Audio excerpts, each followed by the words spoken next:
Thank you all for coming and spending your Saturday afternoon with us here, especially the Americans. I know it's a long weekend as well, so I appreciate everyone who's here listening. And before I start, I just wanted to thank Tim and Cassandra and the team at the Hillier Arts Center for hosting this exhibit. And if you're in Washington, I would encourage you to go and see it in person because it's a lot different than seeing the digital images. And I also wanted to mention that there are two stunning and very interesting exhibits by Paula Mans and Teddy Osei that are showing concurrently as well at this time. So please make sure you have a look if you're in the DC area. And I'm going to share my screen here and begin by presenting a bit of background for the work before we can discuss it and I can take some questions. So I always, I begin discussing my work, I always preface it by speaking a bit about where I'm from and the sort of foundation for the work. I'm from the Prairie region of Canada, now working between Canada and New York. And I'm from an agrarian family, a family who is very involved in traditional agriculture as well as the slow food movement. So a lot of my work deals with the body and the surrounding landscape in terms of taking from the landscape and putting things back into the ground and human consumption, as well as an interest in food history. So here we're seeing a very prairie vernacular image. This is an installation at the entrance of the Art Gallery of Alberta in Canada. And it's a traditional barn on the prairies, the face of a barn. And you can see that it also has human-like qualities. This is a piece I created as a commission, and it's titled Barn Skull. And it's a piece that speaks to sort of the fading traditions of the family farm on the Canadian prairies. So there are a lot of these structures still standing, but they're sort of fading and weather worn as large agricultural business and industry moves onto the prairies and into that region. So this is the face of a family barn crossed with the face of my grandfather. So you can see the sort of white hair at the edges of the roof, and it's very reminiscent of an aging face. It's also a really interesting region of Canada because there's this celebration of nature in the Rocky Mountains, which are in part of the province, and it's also very dependent on industry and resource extraction. So there's this real confliction in terms of the celebration of the natural world and wildlife and animal species, and then this constant consuming and taking. And that confliction really provides a sort of foundation for my work. As consumers, it's something we often do not like to think about, those sort of invisible threads that are the reach of our consumption habits, where things are coming from in the world, the landscape that's affecting, and the various species that that's affecting. So in my work, I'm often trying to visualize those invisible threads through sculpture to provide new ways of looking at our consumption habits and questioning them in various ways. There's a lot of playful humor in the work.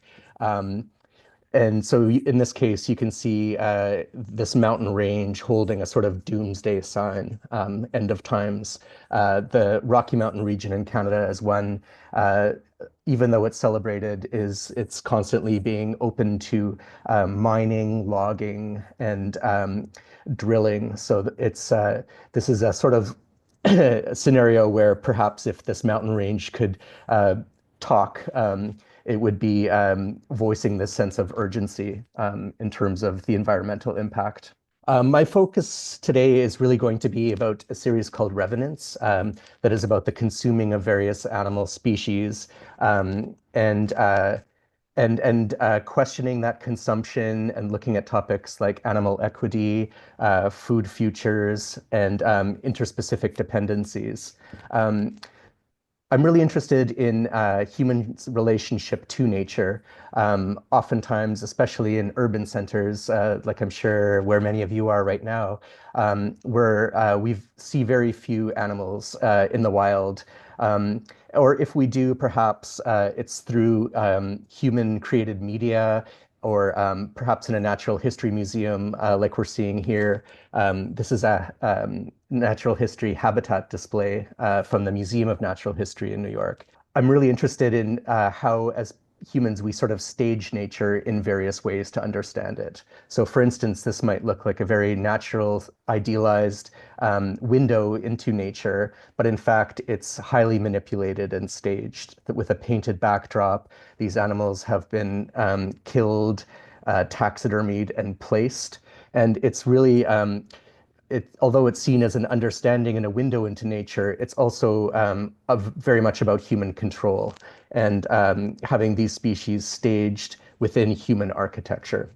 We also understand things through pop culture, things such as cartoons, plushies, plushies being these sort of anthropomorphized animals that exist outside the reality of an animal's life. And they're meant to provide comfort to us in a certain way, while neglecting to sort of think about the circumstances of how an animal or that species might actually be surviving in the wild and the threats that might be a very strong reality in their lives. I'm also, so the anthropomorphized animal, I'm really interested in the sort of history of it in especially Western culture, which we can see becoming quite prevalent in the medieval times. If you think about medieval marginalia, for instance, images existing on the borders of pages, we often see these animals put in human scenarios. And in these medieval marginalias, it's often they're sort of presented as the world turned upside down. So there's this role reversal.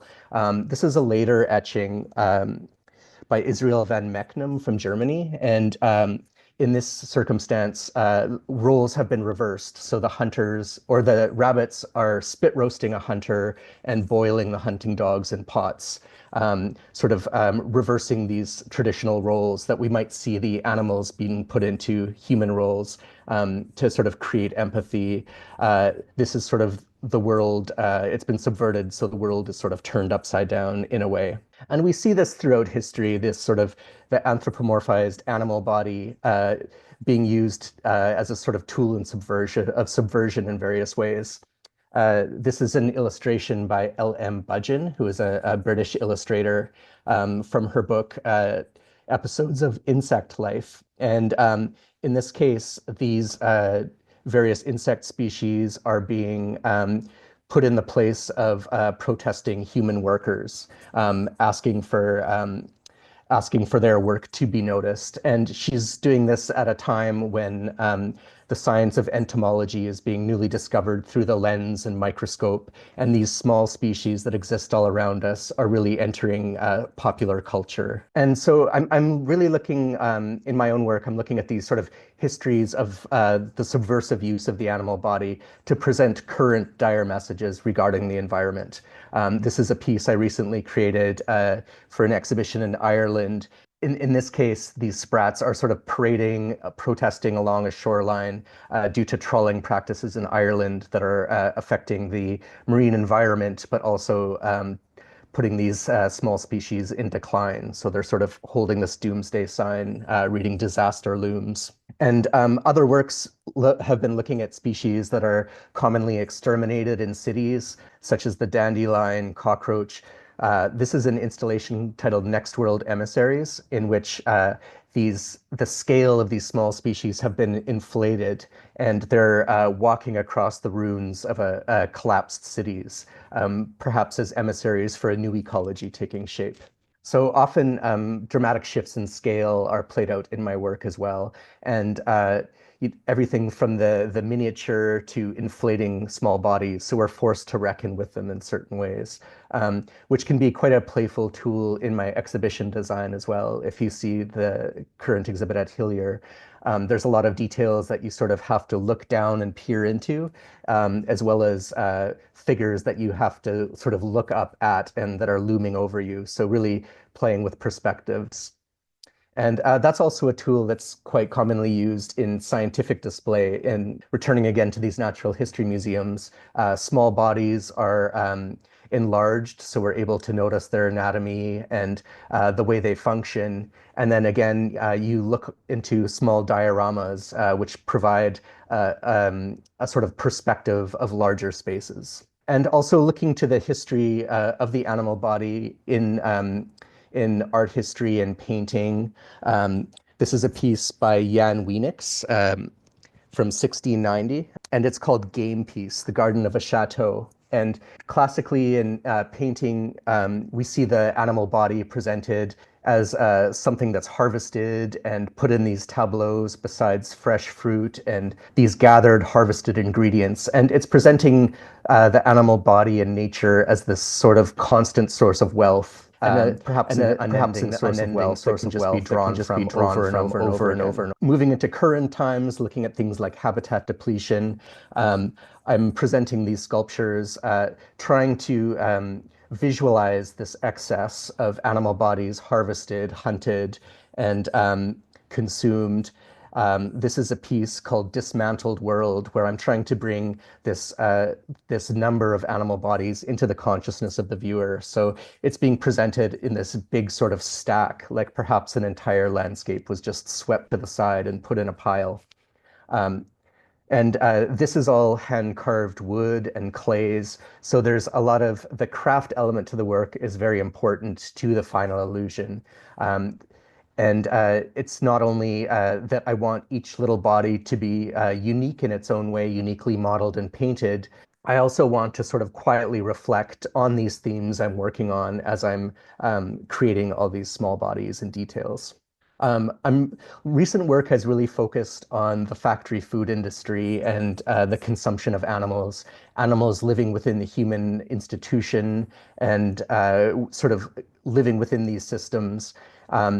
We often consume meat, but we don't like to think about where it's coming from and the plight of these animals' lives within these systems. So a lot of the work I've been making has tried to visualize these mechanics. And this is a piece called Procession, in which these various species are leaving factory farms on the reverse of the work and walking along this city's arms into its mouth. So the city has been visualized as a person that's consuming all these small lives. A lot of this work has been inspired by residencies and research periods in specific sites that have to do with raising of animals or the harvesting and selling of them. So I've been visiting a lot of markets, wet markets. This is an image from a recent residency that I did in Japan, in Tokyo, and I was able to get passes to spend each day at the Toyosu seafood market, which is the world's largest wholesale seafood market. And I spent a month there drawing the market and the ocean floor being emptied onto its floors each morning, and then the subsequent waste being plowed away at the end of each day. So what you're seeing here are the giant tuna auctions. So these species are caught often off the coast of America or North America. They're put in styrofoam containers and couriered to this market where they'll be sold for the price of cars and then put in more styrofoam and couriered back to restaurants in North America or Europe or globally. So it's not only the constant harvesting and auctioning of these fish, but it's the subsequent material waste and energy associated with the consumption that's really alarming. And also looking at instances of popular imagination that deal with the consuming of meat. It's not something we like to think about a lot, but there are instances in sort of popular fiction that negotiate the sort of this act of eating meat and this sort of interspecific exchange. In this case, we're looking at Lewis Carroll's Alice's Adventure Through the Looking Glass. And this is the walrus and the carpenter sort of luring these small anthropomorphic oysters to their doom in the form of this meal they're going to have. We often think of these various species in a very nostalgic way due to illustrations in our childhoods. The anthropomorphized animal played a very big part in childhoods, beginning with the Victorian era in Western culture. We see in the Victorian era, we see the cult of childhood, where sort of childhood is recognized for the first time as a really integral part of human development and celebrated often through very imaginative and fantastic illustrations that use the animal character in various ways. So it's really ingrained, and I think that a lot of people are very attached to the animal body in this respect. And then later on, we see this sense of nostalgia being co-opted by corporations in the form of fast food mascots and animal mascots that are allowing us to eat these meats, regardless of the plight of the animals and the circumstances of their lives within the factory food industry. Here again is a sort of garish face for the fast food industry, sort of celebrating the face of a chicken, celebrating the eating of chicken and giving us that allowance as consumers. And then finally, this is the product we often see, which is completely divorced from the animal and its circumstances. In this case, being skinned chicken breasts on a pad in a plastic package on a grocery store shelf. So for the series Revenants, I really wanted to bring the sort of reinvest the animal body with agency. And so I presented the animal body, commonly consumed animals in their gastronomically transformed states. So either being prepared or cooked in various ways. And they're sort of up on feet walking again, reinvested with possibility and agency, and forcing the viewer to have a sort of reckoning. In this case, we're seeing this roasted chicken standing on its drumsticks, carrying a sprig of rosemary that it would have been cooked alongside, almost like a staff. And so this is about 8.5 or 9 feet in height. So it's really, as a viewer, it's standing beside you. And it's also occupying physical space in the gallery as material. So looking at something like this, you're standing, sharing space with it. It's standing beside you, and you're really having to contend with it both as a food thing and as an individual body.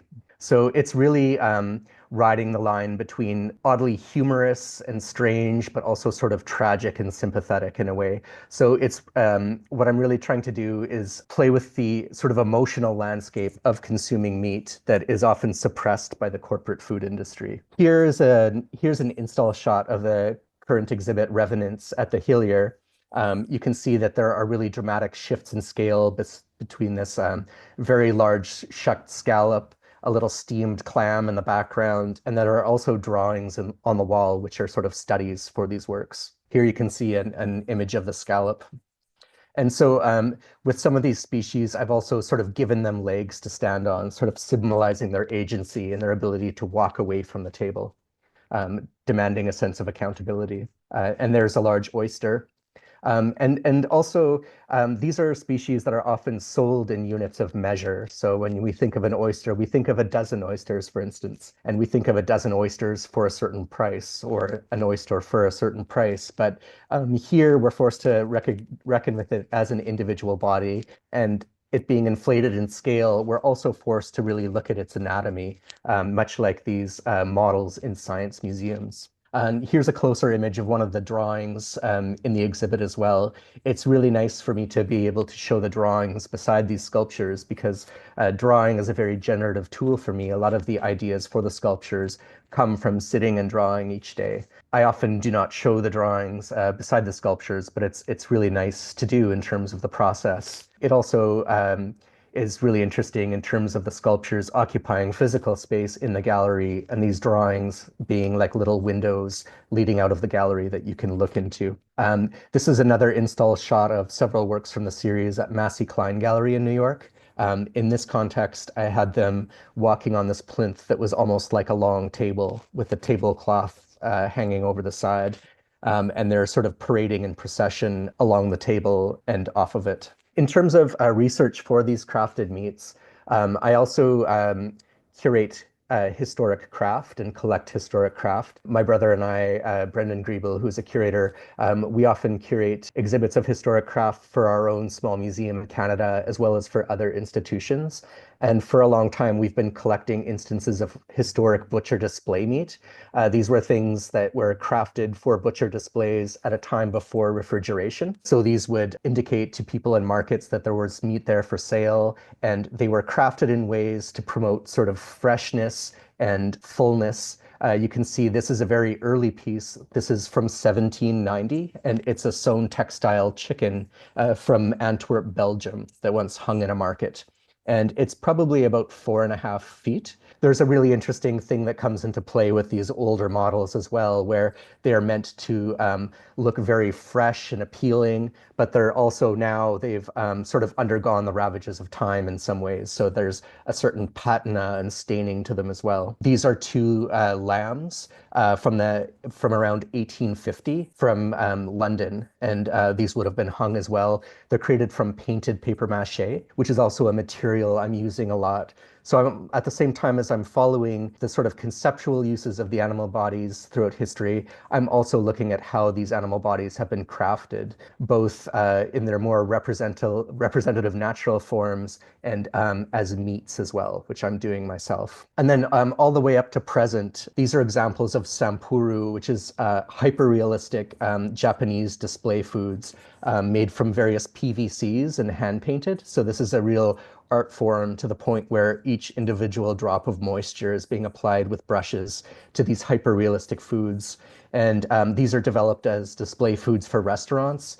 It's a tradition that originally began using wax at a time when Japan was occupied by America, and a lot of people not speaking the language were understanding the menus from display foods. And so this has become sort of graduated to become a real art form in Japan. And this is the meat section of Plastic Foods grocery store, where people will be purchasing these meats for display at their restaurants. So that brings me forward to some more recent works. Recent works have been building on sort of looking at the plight of the animal within the human institution. And oftentimes in these newer works, the human body is standing in as various enclosures, sort of trapping these animals for human use in various ways.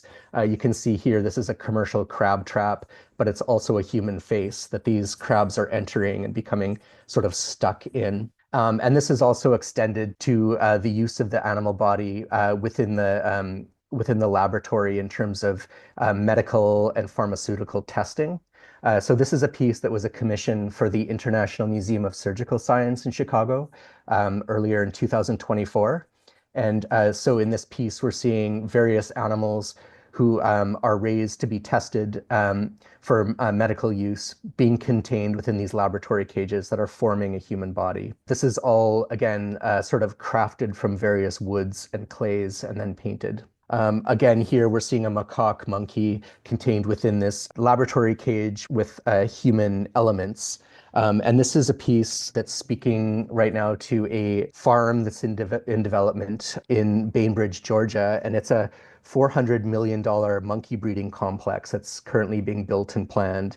When complete, its aim is to hold 30,000 macaque monkeys at one time that will be used for medical and pharmaceutical testing in the US. Right now, I'm working at in residence at the International Studio and Curatorial Program in New York, and I'm working on a number of other pieces that deal with wet tanks for crustaceans and various fish species in terms of fish farming. So right now, just to give you sort of an idea of my process, this is a commercial lobster tank. So right now I'm creating a reproduction of a commercial lobster tank, wet tank, and I'm creating a piece called Sleepers, and it deals with the lobsters within these tanks. Sleepers is actually an industry term for these crustaceans, for lobsters, as their flesh dissolves in their dormant state in these wet tanks. And so I've created a wet tank working with a stained glass studio called Rubaiyat in Canada.